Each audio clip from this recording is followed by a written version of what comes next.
दोस्तों नमस्कार। ये है मार्गदर्शन फॉर सिविल सर्विसेज। मैं अनुराग चौधरी।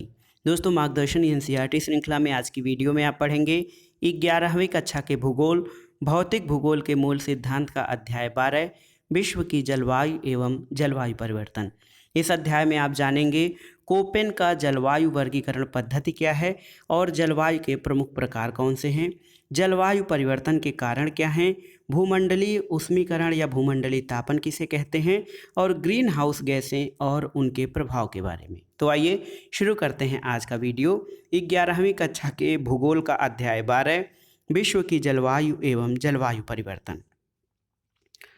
दोस्तों विश्व की जलवायु का अध्ययन जलवायु संबंधी आंकड़ों और जानकारियों को संगठित करके किया जा सकता है और इन आंकड़ों को आसानी से समझने और उनका वर्णन और विश्लेषण करने के लिए उन्हें अपेक्षाकृत छोटी इकाइयों में बांटकर संश्लेषित किया जा सकता है।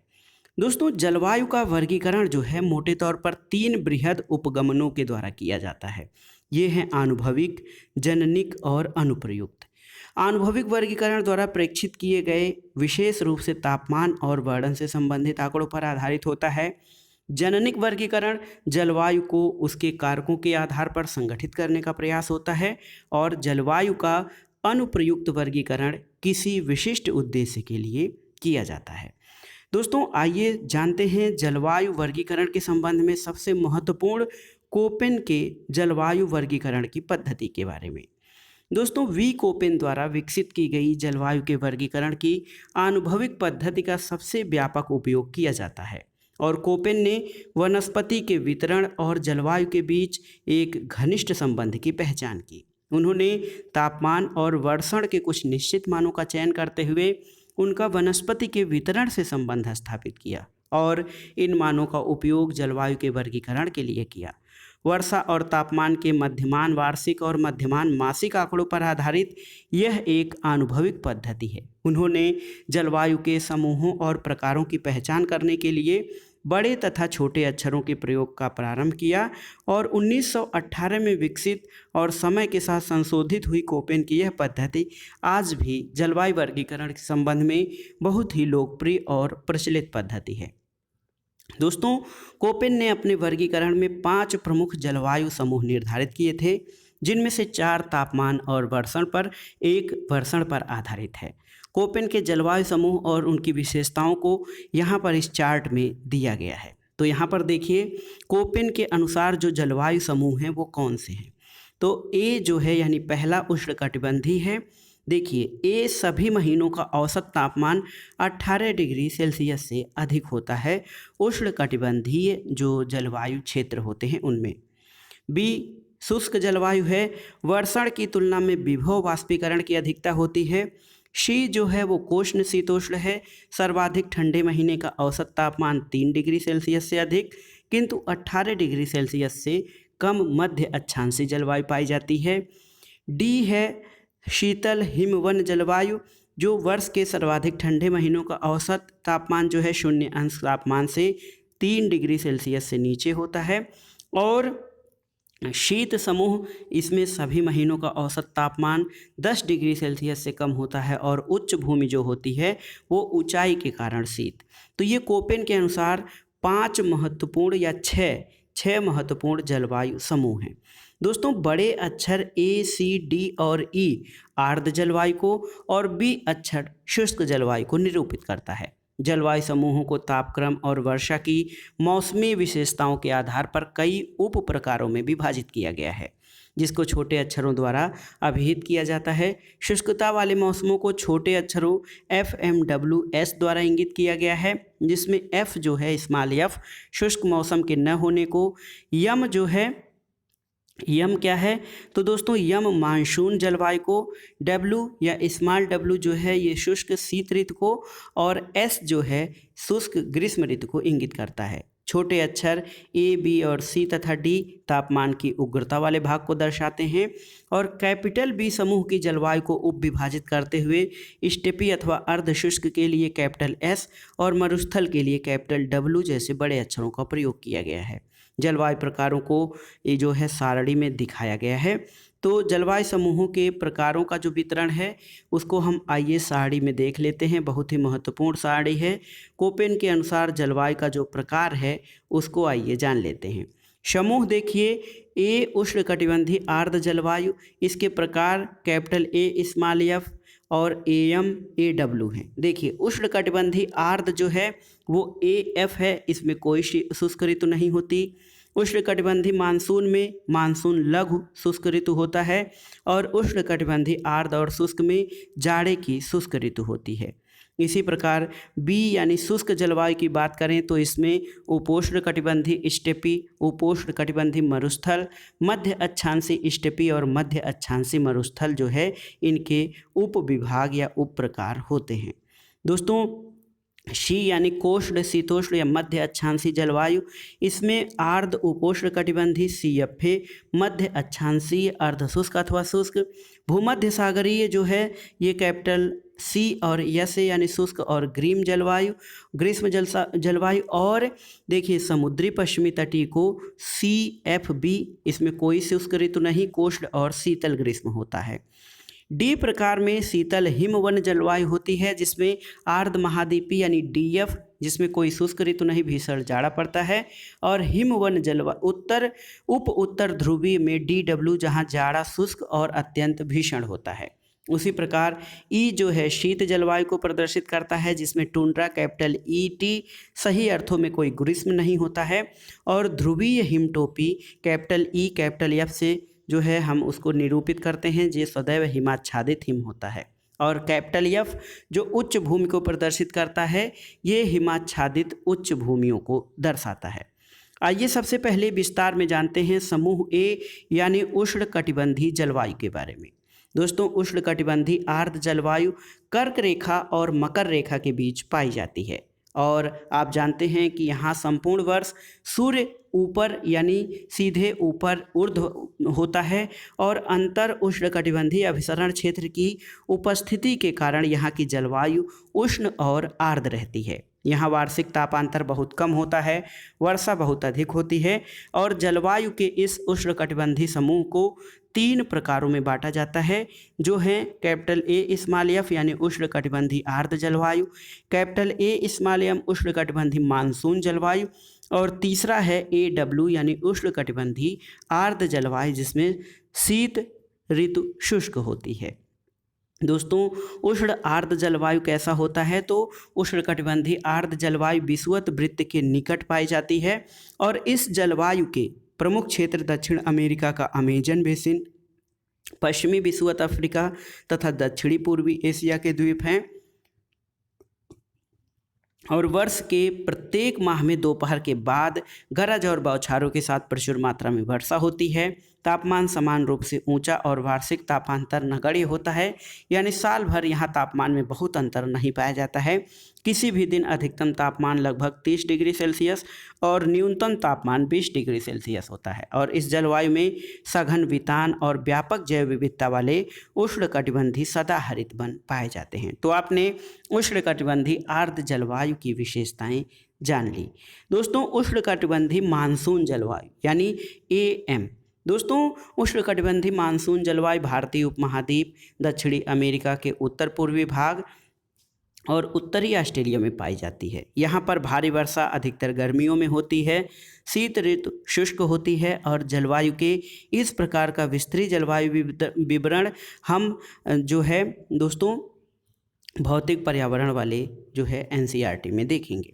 इसके अलावा दोस्तों उष्णकटिबंधीय आर्द्र और शुष्क जलवायु जो कि AW से निरूपित किया जाता है, इसमें AF प्रकार के जलवायु प्रदेशों के उत्तर और दक्षिण में पाई जाती है, जिसकी सीमा महाद्वीपों के पश्चिमी भाग में शुष्क जलवायु के साथ और पूर्वी भाग में CF और CW प्रकार की जलवायु के साथ पाई जाती है। विस्तृत AW जलवायु दक्षिण अमेरिका में स्थित ब्राज़ील के वनों के उत्तर और दक्षिण में बोलीविया और पैराग्वे के निकटवर्ती भागों और सूडान और मध्य अफ्रीका के दक्षिण में पाई जाती है। इस जलवायु में वार्षिक वर्षा AF और AM जलवायु प्रकारों की अपेक्षा काफ़ी कम और विचरणशील है। आर्द्र ऋतु छोटी और शुष्क ऋतु भीषण और लंबी होती है।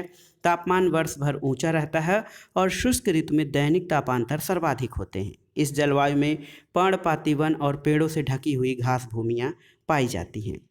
शुष्क जलवायु यानी बी, जो दूसरे प्रकार का जलवायु है वो शुष्क जलवायु है, उसके बारे में जानते हैं। दोस्तों, शुष्क जलवायु की विशेषता अत्यंत न्यून वर्षा है, जो पादपों की वृद्धि के लिए पर्याप्त नहीं होती है। यह जलवायु पृथ्वी के बहुत बड़े भाग पर पाई जाती है, जो विषुवत वृत्त से 15 डिग्री से 60 डिग्री उत्तरी और दक्षिणी अक्षांशों के बीच विस्तृत हैं। 15 डिग्री से 30 डिग्री के निम्न अक्षांशों में यह उपोष्णकटिबंधीय उच्च वायुदाब क्षेत्र में पाई जाती है, जहां तापमान का अवतलन और उत्क्रमण वर्षा नहीं होने देते। महाद्वीपों के पश्चिमी सीमांतों पर ठंडी धाराओं के आसन्न क्षेत्र, विशेष रूप से दक्षिण अमेरिका के पश्चिमी तट पर यह जलवायु विषुवत वृत्त की ओर अधिक विस्तृत है और तटीय भाग में पाई जाती है। मध्य अक्षांशों में विषुवत वृत्त से 35 डिग्री से 60 डिग्री उत्तर और दक्षिण के बीच यह जलवायु महाद्वीपों के उन आंतरिक भागों तक परिरुद्ध होती है जहां पर्वतों से घिरे होने के कारण प्रायः समुद्री आर्द्र पवनें नहीं पहुंच पाती हैं। इसके अलावा दोस्तों, शुष्क जलवायु को स्टेपी अथवा अर्ध शुष्क जलवायु BS और मरुस्थल जलवायु यानी BW में विभाजित किया जाता है और इसे आगे 15 से 35 डिग्री अक्षांशों के बीच उपोष्णकटिबंधीय स्टेपी और उपोष्णकटिबंधीय मरुस्थल में बांटा जाता है। 35 डिग्री और 60 डिग्री अक्षांशों के बीच इसे मध्य अक्षांशीय स्टेपी और मध्य अक्षांशीय मरुस्थल में विभाजित किया जाता है। आइए जानते हैं उपोष्णकटिबंधीय स्टेपी और उपोष्णकटिबंधीय मरुस्थलीय जलवायु के बारे में। दोस्तों, उपोष्णकटिबंधीय स्टेपी और उपोष्णकटिबंधीय मरुस्थल जलवायु में वर्षण और तापमान के लक्षण एक समान होते हैं। आर्द्र और शुष्क जलवायु के संक्रमण क्षेत्र में अवस्थित होने के कारण उपोष्णकटिबंधीय स्टेपी जलवायु में मरुस्थल जलवायु की अपेक्षा वर्षा अधिक थोड़ी ज़्यादा होती है। ये विरल घास भूमियों के लिए पर्याप्त होती है। वर्षा दोनों ही जलवायु में परिवर्तनशीलता होती है और वर्षा की परिवर्तनशीलता मरुस्थल की अपेक्षा स्टेपी में जीवन को अधिक प्रभावित करती है।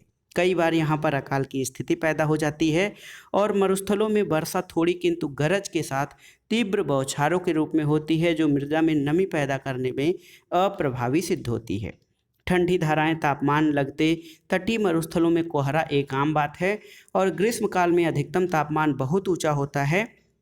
दोस्तों, लीबिया के अल अजीजिया में 13 सितंबर 1922 को उच्च तापमान 58 डिग्री सेल्सियस दर्ज किया गया था और इस जलवायु में वार्षिक और दैनिक तापांतर भी अधिक पाए जाते हैं। आइए जानते हैं कोष्ण-शीतोष्ण यानी मध्य अक्षांशीय जलवायु C के बारे में। दोस्तों, कोष्ण शीतोष्ण जिनको मध्य अक्षांशीय जलवायु कहा जाता है, ये 30 डिग्री से 50 डिग्री अक्षांशों में जो है मुख्य महाद्वीपों के पूर्वी और पश्चिमी सीमांतों पर विस्तृत हैं। इस जलवायु में सामान्यतः ग्रीष्म ऋतु कोष्ण और शीत ऋतु मृदल होती है। इस जलवायु को 4 प्रकारों में आर्द्र उपोष्णकटिबंधीय अर्थात सर्दियों में शुष्क और गर्मियों में उष्ण, भूमध्य सागरीय यानी आर्द्र उपोष्णकटिबंधीय शुष्क ऋतु की अनुपस्थिति और मृदु शीत ऋतु। इसके अलावा चौथा समुद्री पश्चिमी तटीय जलवायु के रूप में कोष्ण शीतोष्ण जलवायु पाई जाती है। आइए जानते हैं आर्द्र उपोष्णकटिबंधीय जलवायु के बारे में। दोस्तों, आर्द्र उपोष्णकटिबंधीय जलवायु कर्क और मकर रेखा से ध्रुवों की ओर मुख्यतः भारत के उत्तरी मैदान और दक्षिणी चीन के आंतरिक मैदान में पाई जाती है। यह जलवायु AW जलवायु जैसी है, केवल इतना अपवाद है कि इसमें सर्दियों का तापमान कोष्ण होता है। आइए जानते हैं भूमध्य सागरीय जलवायु यानी CS के बारे में। नाम से स्पष्ट है कि भूमध्य सागरीय जलवायु भूमध्य सागर के चारों ओर तथा उपोष्णकटिबंध से 30 से 40 डिग्री अक्षांशों के बीच महाद्वीपों के पश्चिमी तट के साथ साथ पाई जाती है। मध्य कैलिफोर्निया, मध्य चिली और ऑस्ट्रेलिया के दक्षिण पूर्वी और दक्षिण पश्चिमी तट इसके उदाहरण हैं। ये क्षेत्र ग्रीष्म ऋतु में उपोष्णकटिबंधीय उच्च वायुदाब और शीत ऋतु में पछुआ पवनों के प्रवाह में आ जाते हैं। इस प्रकार उष्ण और शुष्क गर्मियों और मृदु तथा वर्षा युक्त सर्दियां इस जलवायु की विशेषताएं हैं। ग्रीष्म ऋतु में औसत मासिक तापमान 25 डिग्री सेल्सियस के आसपास और शीत ऋतु में 10 डिग्री सेल्सियस से कम रहता है। वार्षिक वर्षा 35 से 90 सेंटीमीटर के बीच होता है। आर्द्र उपोष्णकटिबंधीय जलवायु। आर्द्र उपोष्णकटिबंधीय जलवायु जो है उपोष्णकटिबंधीय अक्षांशों में महाद्वीपों के पूर्वी भागों में पाई जाती है। इस प्रदेश में वायु राशियां प्रायः अस्थिर रहती हैं और पूरे वर्ष वर्षा करती हैं। यह जलवायु पूर्वी संयुक्त राज्य अमेरिका, दक्षिणी और पूर्वी चीन, दक्षिणी जापान, उत्तर पूर्वी अर्जेंटीना, तटीय दक्षिण अफ्रीका और ऑस्ट्रेलिया के पूर्वी तट पर पाई जाती हैं। औसत वार्षिक वर्षा 75 से 150 सेंटीमीटर के बीच होती है। ग्रीष्म ऋतु में तड़ित झंझा और शीत ऋतु में वाताग्रीय वर्षण सामान्य विशेषताएं हैं। ग्रीष्म ऋतु में औसत मासिक तापमान लगभग 27 डिग्री सेल्सियस होता है, जबकि जाड़ों में यह 5 डिग्री से 12 डिग्री सेल्सियस के बीच रहता है। दैनिक तापांतर यहाँ पर यानी आर्द्र उपोष्णकटिबंधीय जलवायु में बहुत कम होता है। समुद्री पश्चिम तटीय जलवायु। तो दोस्तों समुद्री पश्चिम तटीय जलवायु महासागरी महाद्वीपों के पश्चिमी तटों पर भूमध्य सागरीय जलवायु से ध्रुवों की ओर पाई जाती है और इस जलवायु के प्रमुख क्षेत्र उत्तर पश्चिमी यूरोप, उत्तर अमेरिका का पश्चिमी तट, उत्तरी कैलिफोर्निया, दक्षिण चिली, दक्षिण पूर्वी ऑस्ट्रेलिया और न्यूजीलैंड है। यहाँ समुद्री प्रभाव के कारण तापमान मध्यम होते हैं और शीत ऋतु में अपने अक्षांशों की तुलना में कोष्ण होते हैं। गर्मी के महीनों में औसत तापमान 15 डिग्री सेल्सियस से 20 डिग्री सेल्सियस और सर्दी में 4 डिग्री से 10 डिग्री सेल्सियस के बीच होता है। दोस्तों वार्षिक और दैनिक तापांतर कम पाया जाता है और वर्षण साल भर होती है, लेकिन यह सर्दियों में अधिक होती है। वर्षा जो है 50 सेंटीमीटर से 250 सेंटीमीटर के बीच घटती बढ़ती रहती है। अब आइए जानते हैं डी प्रकार यानी शीत हिम वन जलवायु के बारे में। दोस्तों शीत हिम वन जलवायु उत्तरी गोलार्ध में 40 डिग्री से 70 डिग्री अक्षांशों के बीच यूरोप, एशिया और उत्तर अमेरिका के विस्तृत महाद्वीपीय क्षेत्रों में पाई जाती है। शीत हिम वन जलवायु को दो प्रकार यानी आर्द्र जाड़ों से युक्त ठंडी जलवायु और शुष्क जाड़ों से युक्त ठंडी जलवायु उच्च अक्षांशों में सर्दी की उग्रता अधिक मुखर होती है। आर्द्र जाड़ों युक्त ठंडी जलवायु यानी DF क्या है? तो दोस्तों आर्द्र जाड़ों युक्त ठंडी जलवायु समुद्री पश्चिमी तटीय जलवायु और मध्य अक्षांशीय स्टेपी जलवायु से ध्रुवों की ओर पाई जाती है। जाड़े ठंडे और बर्फीले होते हैं। तुषार मुक्त ऋतु छोटी होती है। वार्षिक तापांतर अधिक होता है। मौसमी परिवर्तन आकस्मिक और अल्पकालिक होते हैं। ध्रुवों की ओर सर्दियाँ अधिक उग्र होती हैं। शुष्क जाड़ों युक्त ठंडी जलवायु क्या है? तो दोस्तों शुष्क जाड़ों युक्त ठंडी जलवायु उत्तर पूर्वी एशिया में पाई जाती है। जाड़ों में प्रतिचक्रवात का स्पष्ट विकास और ग्रीष्म ऋतु में उसका कमजोर पड़ना इस क्षेत्र में पवनों के प्रत्यावर्तन की मानसून जैसी दशाएं उत्पन्न करते हैं। ध्रुवों की ओर गर्मियों में तापमान कम होता है और जाड़ों में तापमान बहुत ही न्यून होता है। कुछ स्थान ऐसे हैं जहां वर्षा के 7 महीने तक तापमान हिमांक बिंदु से कम रहता है। वार्षिक वर्षा कम होती है जो 12 से 15 सेंटीमीटर के बीच होती है। अब आइए जानते हैं ध्रुवीय जलवायु यानी ई के बारे में। दोस्तों ध्रुवीय जलवायु आप जानते हैं कि 70 डिग्री अक्षांश के ऊपर जो है 70 डिग्री अक्षांश से परे ध्रुवों की ओर पाई जाती है और ये दो प्रकार की होती है, टुंड्रा जलवायु और हिमटोपी जलवायु। टुंड्रा जलवायु जिसको कैपिटल ई कैपिटल टी से प्रदर्शित किया जाता है, इसका नाम काई, लाइकेन और पुष्पी पादप जैसे छोटे वनस्पति प्रकारों के आधार पर रखा गया है। यह अस्थायी तुषार का प्रदेश है जिसमें अधोभूमि अस्थायी रूप से जमी होती है। लघु वर्धन काल और जलाक्रांति छोटी वनस्पति का ही पोषण कर पाते हैं। ग्रीष्म ऋतु में टुंड्रा प्रदेशों के दिन के प्रकाश की अवधि लंबी होती है। हिमटोपी जलवायु यानी कैपिटल ई कैपिटल एफ क्या होता है?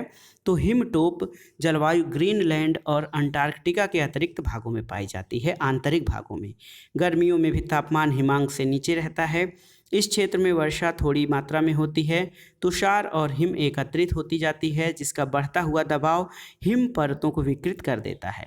हिम परतों के ये टुकड़े आर्कटिक और अंटार्कटिक जल में खिसक कर प्लावी हिमशैलों के रूप में तैरने लगते हैं और अंटार्कटिक में 79 डिग्री दक्षिणी अक्षांश पर प्लेट स्टेशन भी यही जलवायु पाई जाती है। अगला प्रश्न है दोस्तों उच्च भूमि जलवायु जिसको कैपिटल एफ से प्रदर्शित करते हैं, ये जलवायु विभाजन का अगला प्रकार है। दोस्तों उच्च भूमि जलवायु जो है ये भौम्याकृति द्वारा नियंत्रित होती है। ऊंचे पर्वतों में थोड़ी थोड़ी दूरियों पर मध्यमान तापमान में भारी परिवर्तन पाए जाते हैं। उच्च भूमियों में वर्षा के प्रकार उनकी गहनता में भी स्थानिक और अंतर पाए जाते हैं। तो पर्वतीय वातावरण में ऊंचाई के साथ जलवायु प्रदेशों के अस्तरित ऊर्ध्वाधर कटिबंध पाए जाते हैं।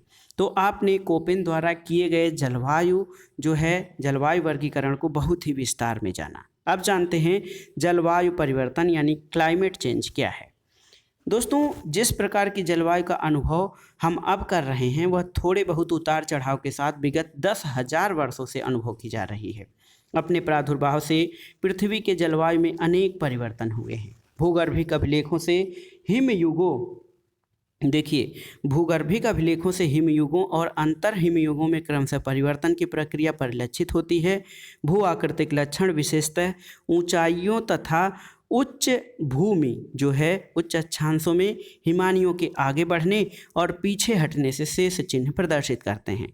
हिमानी निर्मित झीलों में अवसादों का निक्षेपण उष्ण और शीत युग के होने को उजागर करता है।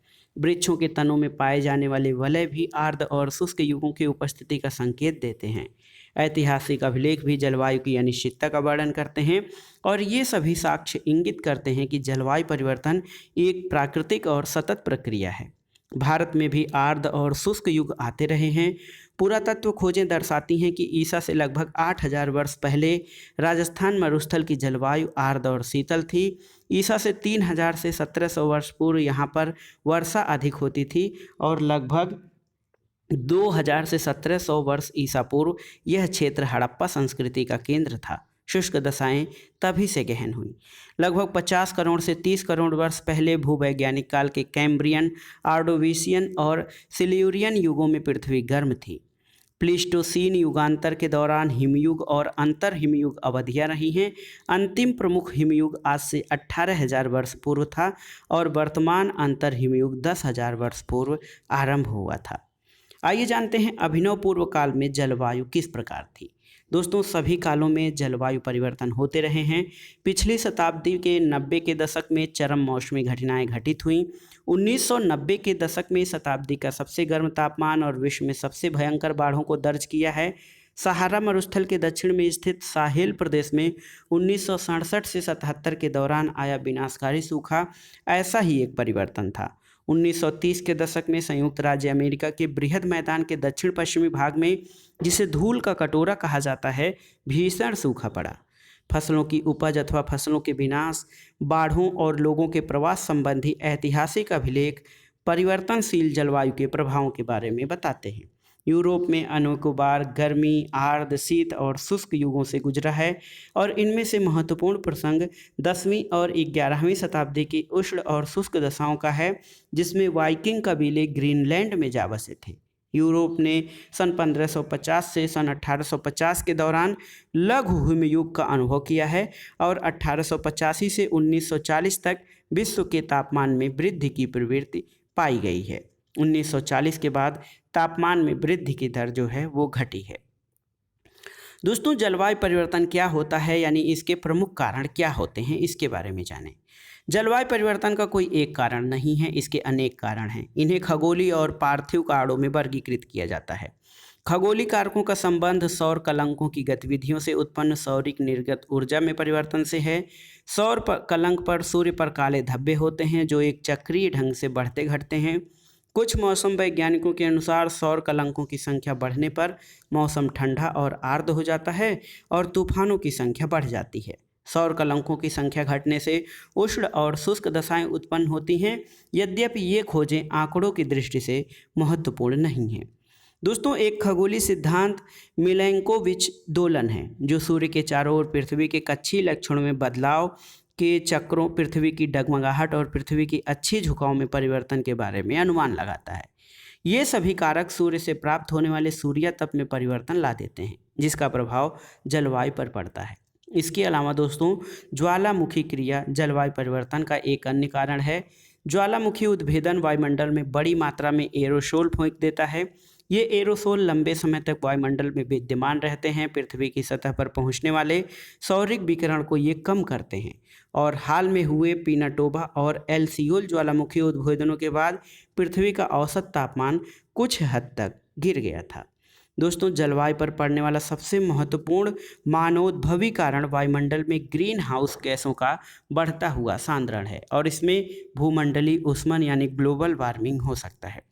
तो जलवायु परिवर्तन के कारणों को जानने में आइए जानते हैं भूमंडलीय ऊष्मन क्या होता है। दोस्तों, भूमंडलीय ऊष्मन को भूमंडलीय तापन या ग्लोबल वार्मिंग भी कहा जाता है और ग्रीन हाउस गैसों की उपस्थिति के कारण वायुमंडल एक ग्रीन हाउस की तरह व्यवहार करता है। वायुमंडल प्रवेशी सौर विकिरण का पारेषण भी करता है, लेकिन पृथ्वी की सतह से ऊपर की ओर जो उत्सर्जित होने वाला अधिकतम दीर्घ तरंगों को ये अवशोषित कर लेता है। वे गैसें जो विकिरण की दीर्घ तरंगों को अवशोषण करती हैं ग्रीन हाउस गैसें कहलाती हैं। वायुमंडल का तापन करने वाली प्रक्रियाओं को सामूहिक रूप से ग्रीन हाउस प्रभाव यानी ग्रीन हाउस इफेक्ट कहा जाता है। दोस्तों, ग्रीन हाउस शब्द का साम्यानुमान उस ग्रीन हाउस से लिया गया है जिसका उपयोग ठंडे इलाकों में ऊष्मा का परिरक्षण करने के लिए किया जाता है। ग्रीन हाउस कांच का बना होता है। कांच प्रवेशी सौर विकिरण की लघु तरंगों के लिए पारदर्शी होता है, मगर बाहर जाने वाली विकिरण की दीर्घ तरंगों के लिए अपारदर्शी, और इस प्रकार कांच अधिकाधिक विकिरण को आने देता है और दीर्घ तरंग वाले विकिरण को कांच से बाहर नहीं जाने देता है। इसे ग्रीन हाउस इमारत के भीतर बाहर की अपेक्षा तापमान अधिक हो जाता है। जब आप गर्मियों में किसी बंद खिड़कियों वाली कार अथवा बस में प्रवेश करते हैं तो आप बाहर की अपेक्षा अधिक गर्मी का अनुभव करते हैं, और इसी प्रकार जाड़ों में बंद दरवाजों और खिड़कियों वाला वाहन बाहर की अपेक्षा गर्म रहता है, और यह ग्रीन हाउस प्रभाव का एक अन्य उदाहरण है। दोस्तों, ग्रीन हाउस प्रभाव में ग्रीन हाउस गैसों की भूमिका बहुत महत्वपूर्ण होती है। आइए जानते हैं GHG यानी ग्रीन हाउस गैसें क्या हैं। दोस्तों, वर्तमान में ग्रीन हाउस गैसें चिंता का प्रमुख कारण बनी हुई हैं, और इसमें carbon dioxide, carbon fluorocarbons, methane, nitrous oxide और ओजोन है। कुछ अन्य गैसें जैसे नाइट्रिक ऑक्साइड और कार्बन मोनोऑक्साइड आसानी से ग्रीन हाउस गैसों से प्रतिक्रिया करती हैं और वायुमंडल में उनके सांद्रण को प्रभावित करती हैं। किसी भी ग्रीन हाउस गैस का प्रभाव इसके सांद्रण में वृद्धि के परिमाण, वायुमंडल में इसके जीवन काल और इसके द्वारा अवशोषित विकिरण की तरंग लंबाई पर निर्भर करता है। क्लोरोफ्लोरोकार्बन अत्यधिक प्रभावी होते हैं। समताप मंडल में दोस्तों पराबैंगनी विकिरण, आप जानते हैं कि समताप मंडल में पराबैंगनी विकिरण किरणें जो हैं ओजोन द्वारा अवशोषित की जाती हैं, और ओजोन जब निम्न समताप मंडल में उपस्थित होती है तो वो पार्थिव विकिरण को अत्यंत प्रभावी ढंग से अवशोषित करती है। एक महत्वपूर्ण तथ्य ये है कि ग्रीन हाउस गैसों के अणु जितने लंबे समय तक बने रहते हैं उनके द्वारा लाए गए परिवर्तनों से पृथ्वी के वायुमंडलीय तंत्र को उभरने में उतना ही अधिक समय लगता है। दोस्तों, वायुमंडल में उपस्थित जो ग्रीन हाउस गैसों में सबसे अधिक सांद्रण कार्बन डाइऑक्साइड का है, और इसका उत्सर्जन जीवाश्म ईंधन जैसे तेल, गैस, कोयला के दहन से होता है। वन और महासागर कार्बन डाइऑक्साइड के कुंड होते हैं। वन अपनी वृद्धि के लिए कार्बन डाइऑक्साइड का उपयोग करते हैं, इसलिए भूमि उपयोग में परिवर्तनों के कारण की गई जंगलों की कटाई भी कार्बन डाइऑक्साइड की मात्रा बढ़ाती है। अपने स्रोतों में हुए परिवर्तनों को समंजित करने के लिए कार्बन डाइऑक्साइड को 20 से 50 वर्ष लग जाते हैं, और लगभग 0.5% का वार्षिक दर से इसका जो है सांद्रण बढ़ रहा है। जलवायवीय मॉडलों में जलवायु में होने वाले परिवर्तनों का आकलन कार्बन डाइऑक्साइड की मात्रा को पूर्व औद्योगिक स्तर से दोगुना करके किया जाता है। इसके अलावा दोस्तों देखिए, ये जो आप greenhouse gases rising are alarmingly या Gangotri is shrinking 23 meter every year, ice age, comet, air pollution, biggest killer south east Asia, तो ये जो पेपर के कारण हैं ये बहुत ही महत्वपूर्ण होते हैं जो हमारे जलवायु परिवर्तन के कारणों में हैं। क्लोरोफ्लोरोकार्बन जिनको CFC कहा जाता है, ये मानवीय गतिविधियों से पैदा होते हैं। ओजोन समताप मंडल में होती है जहाँ पराबैंगनी किरणें ऑक्सीजन को ओजोन में बदलती हैं, और इससे पराबैंगनी किरणें पृथ्वी की सतह पर नहीं पहुँच पाती।